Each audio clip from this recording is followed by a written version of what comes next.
男人强行把水龙头塞进女孩的嘴里，又把一根透明水管插到胃里，然后拿来2桶特殊液体，其中1桶是硫酸，另1桶是凉白开。他让男孩选择给女孩灌左边的桶还是右边的桶，一旦选错了，女孩就会肠穿肚烂，当场毙命。男孩不愿选择，祈求男人放过他们，可是男人根本不予理会，反而威胁他，如果男孩不做出选择，他就会直接打开硫酸的开关，那时候女孩就必死无疑。没办法，男孩随口说出了左边，随着液体慢慢的流向女孩的嘴里，女孩的眼睛开始向外突出，好在选到的是凉白开，女孩侥幸活了下来。接着男人转动地上的酒瓶，告诉众人游戏才刚刚开始，就在昨天，他们5人同时接到同学菲利普的邀请，来参加他的生日派对。举办派对的地点是在郊外的一栋庄园。伊莲娜在网上查到庄园后傻眼了，平时脑子有问题的菲利普竟然是个富二代，可等到了庄园后却发现大门紧闭。一个自称管家的老头告诉他们，菲利普并不在庄园，而是在庄园后面的林子里。当他们走到木屋前，迎接他们的并不是菲利普，而是菲利普的哥哥，男人名叫贾斯汀，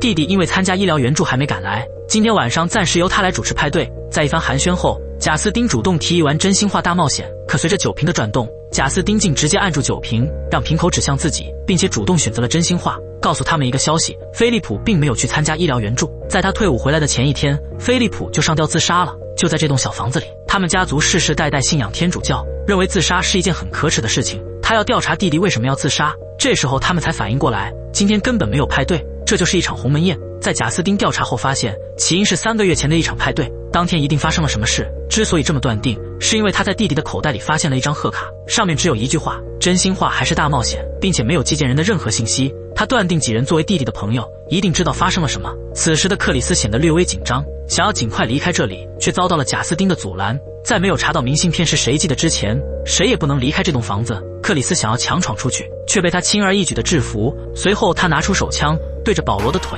开了一枪。他让众人坐在椅子上，准备以真心话大冒险的方式来调查真相。保罗想要拨打电话报警，却被他开枪打断了手指，再让卢克没收所有人的手机和车钥匙，并且把他们绑在椅子上。他承诺众人，只要有人承认贺卡是自己寄的，他就会放掉其他的人。接着把卢克叫了出去，让4人先商量好到底谁是寄件人。他询问这件事是卢克做的吗？岂料卢克却说他根本不认识菲利普，当时他去参加派对只是跟随克里斯蹭吃蹭喝，这和贾斯汀调查的结果一模一样。因此卢克获得了贾斯汀的信任。可木屋里的情况就没有这么友好了。伊莲娜和杰西把矛头指向克里斯，因为当天所有人都看到克里斯和菲利普发生过争执，并且贺卡上的话他也对菲利普说过，但是克里斯一口否决，他根本没有干过。保罗这时也为他说话，以克里斯的为人，他只要说没做过就绝对没做过，现在根本不是内讧的时候，当务之急就是赶紧离开这里。他让杰西小心地往后移动，去工作台拿工具，却不小心卡在台阶上摔倒在地，声音也把贾斯汀吸引进来。当得知他们没有商量出来结果时，他决定直接开始真心话大冒险。随着瓶子不断的减速，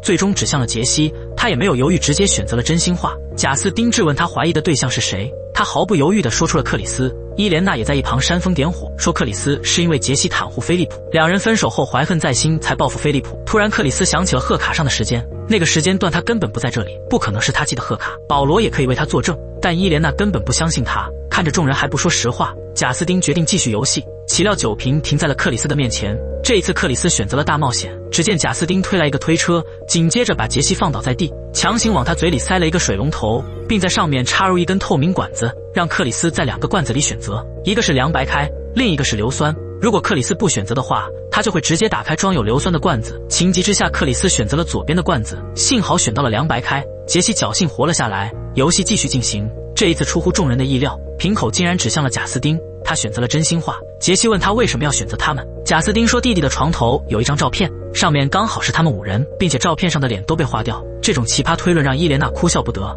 但是贾斯汀根本不管那么多，继续转动瓶子。这一次指向的恰巧是伊莲娜，为了活命他选择了真心话，却没想到贾斯汀不按套路出牌，让他选择由谁来做测试。情急之下，他只好选择了克里斯。贾斯汀把推车推进房间里，调换2个罐子的位置。保罗趁机让卢克赶紧找工具把他们放开，并且让他想办法夺走贾斯汀的枪，否则谁也逃不掉。可贾斯汀很快就换好出来了，他把设备塞到克里斯的嘴里，这一次让保罗来选择左边还是右边。随着液体不断的注入，克里斯的嘴里有鲜血冒了出来，不幸的是这次他选到了硫酸。也就在这时，卢克趁机顺走了一个锥子，就在贾斯汀准备继续转动瓶子的时候，门外却传来敲门的声音，竟然是卢克的朋友琼斯找到了这里。贾斯汀让卢克出去赶走琼斯，可是半天他都没能赶走，没办法，他只能自己出手，轻而易举地制服琼斯。在这个时候，卢克是有机会出手的，可他还是怂了。此时房间里的杰西再一次尝试逃跑，可还是不小心摔倒在地，好在工具离他很近了。在伊莲娜的指挥下，他成功地利用工具解开了束缚，没想到伊莲娜让他赶紧离开，不用管他们。他也不负所托，从窗户跑了出去。门外的贾斯汀将手枪交给了卢克，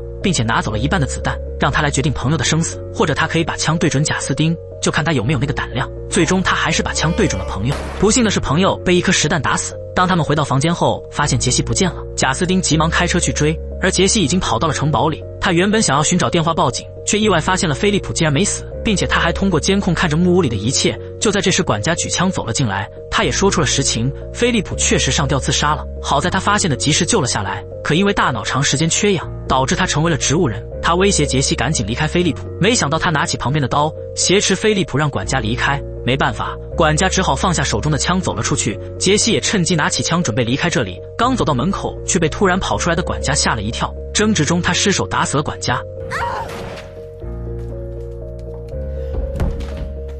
此时贾斯汀已经来到了城堡，就在杰西准备离开的时候，贾斯汀冲上来制服了他，把他拖到了菲利普的床前，硬生生地勒死了杰西。此时伊莲娜急忙让卢克放开他们，却没想到卢克还是不肯帮忙。伊莲娜突然反应过来，贺卡一定是卢克寄的，只要他们都死了，就没人知道是卢克干的。卢克也不再隐瞒，他在无意间发现了菲利普这个傻子竟是富二代，出于嫉妒心理，他决定戏耍菲利普。可他不知道菲利普精神有问题，竟然理解错了意思，选择自杀。保罗连忙说这不怪他，并祈求卢克赶紧打电话报警。他中枪失血过多，马上就要撑不住了。没想到卢克并不打算放开他们，只是给他拿来面粉，说这样能缓解他的疼痛。伊莲娜见状也向卢克索取面粉，就在卢克准备喂他的时候，他竟直接咬断了卢克的手指，并且趁机挣脱了束缚，两人发生了争执。他用力把卢克推了出去，没想到卢克直接撞到了钉耙上，当场毙命。就在他帮保罗解开束缚的时候，外面传来贾斯汀回来的声音，他竟然把菲利普带来了。伊莲娜拿枪对着贾斯汀射击，一枪打中了贾斯汀的肩膀。就在他准备结束他的生命时，